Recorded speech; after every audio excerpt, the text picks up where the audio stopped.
आज मैं जा रहा हूँ नैनीताल से 51 किलोमीटर दूर भगवान शिव के एक पावन मंदिर मुक्तेश्वर धाम में दर्शन करने। और इस रास्ते में हम लोग विजिट करेंगे कुमायूं रीजन के फेमस श्री गोलू देव मंदिर में और साथ ही साथ टी गार्डन, एप्पल गार्डन। तो चलिए बहुत कुछ इस वीडियो में स्टार्ट करते हैं।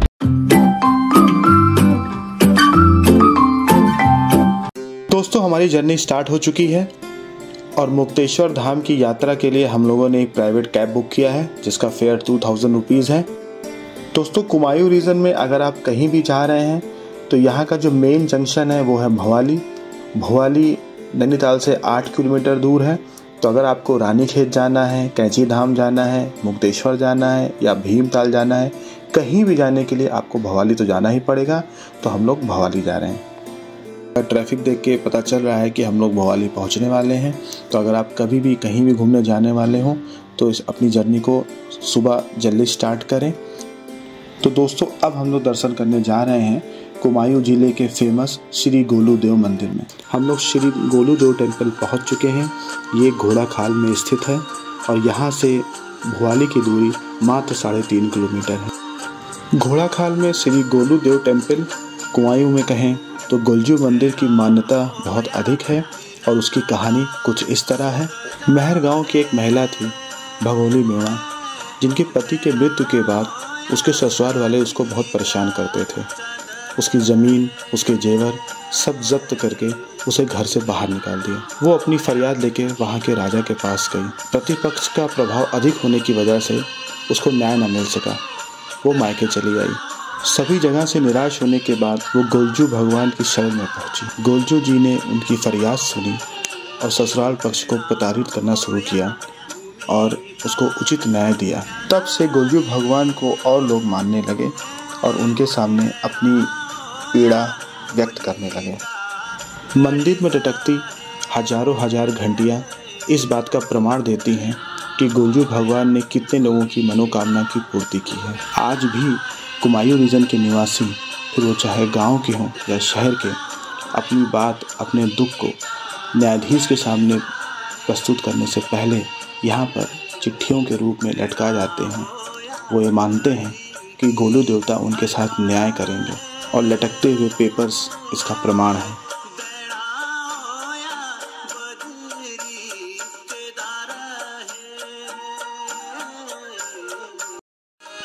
चलिए हम भी गोलू देवता जी के दर्शन करते हैं और पुण्य प्राप्त करते हैं।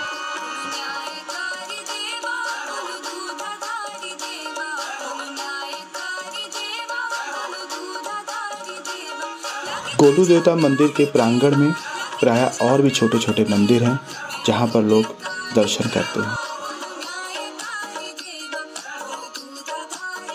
गोलू देवता मंदिर की एक बात और बड़ी प्रचलित है। प्रेमी युगल साथ में आकर यहाँ अगर दर्शन करते हैं तो उनका प्रेम अमर हो जाता है। इसी के साथ श्री गोलू देव टेम्पल की यात्रा हमारी यहाँ समाप्त हो रही है। चलिए आगे अपनी यात्रा कंटिन्यू करते हैं। मुक्तेश्वर की जर्नी को वापस हम लोग ने कंटिन्यू कर दिया है और रास्ते में हम लोग विजिट करने जा रहे हैं टी गार्डन। तो चलिए देखते हैं कि वो कैसा है।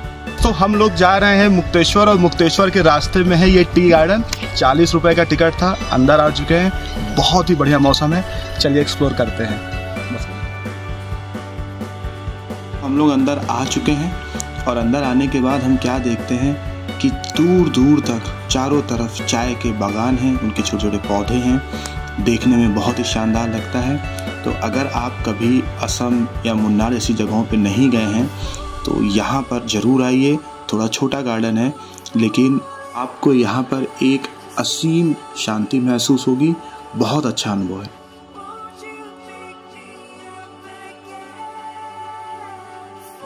लोग आगे निकल चुके हैं और रास्ते में पड़ने जा रहा है एप्पल गार्डन। एप्पल गार्डन बहुत बड़ा गार्डन है जहाँ पर एप्पल्स उगते हैं और उसकी सप्लाई पूरे स्टेट में होती है। अनफॉर्चुनेटली अभी एप्पल का सीज़न नहीं चल रहा है तो हम अंदर नहीं जा सकते हैं। अगर आप ठंडक में आते हैं तो ये देखिए, इस गार्डन में जाकर आप एंजॉय कर सकते हैं, फ़ोटोज़ ले सकते हैं। ये देखिए दोस्तों, एप्पल के छोटे छोटे फल दिखाई पड़ रहे हैं। हमको इनको यहीं से देखना पड़ेगा। चलिए अब जर्नी को आगे कंटिन्यू करते हैं। आगे बढ़ते ही अपोजिट साइड में एक शानदार रेस्टोरेंट हम लोग को दिखाई पड़ा। दोपहर हो चुकी थी, लंच करने का मन कर रहा था, यहाँ उतर गए और ज़रा एक बार देखिए कितना शानदार ये रेस्टोरेंट है। काफ़ी प्लीजेंट माहौल। वो जो पहाड़ियाँ दिखाई पड़ रही हैं वो सब मुक्तेश्वर की पहाड़ियाँ हैं, वहीं हम लोग को जाना है। बहुत ही अच्छा लग रहा है, बहुत बड़ा रेस्टोरेंट है, ओपन रेस्टोरेंट है, ठंडी ठंडी हवा चल रही है, काफ़ी अच्छा लग रहा है। चारों तरफ फ्लावर्स और एक धीमी धीमी सुगंध सी फैली हुई है पूरे वातावरण में, काफ़ी अच्छा है। ये देखिए ओपन में आप बैठ के यहाँ पर लंच या डिनर कर सकते हैं। मुझे तो ये जगह बहुत पसंद आई और खाना भी यहाँ का बहुत ही अच्छा था। ये देखिए छोटे छोटे पेड़ हैं जहाँ पे नाशपाती लटक रहे हैं, कितना सुंदर अनुभव है। मैंने तो लाइफ में पहली बार नाशपाती को इतने करीब से देखा है, आप टच भी कर सकते हैं। बहुत ही शानदार अनुभव, बहुत ही अच्छा एक्सपीरियंस। अगर आप मुक्तेश्वर जा रहे हैं तो यहाँ पर लंच या डिनर करना तो बनता ही है। दोस्तों कुछ ही मिनटों में हम लोग मुक्तेश्वर पहुँचने वाले हैं और वहाँ पहुँचकर वहाँ का शानदार एक्सपीरियंस आपसे शेयर करते हैं।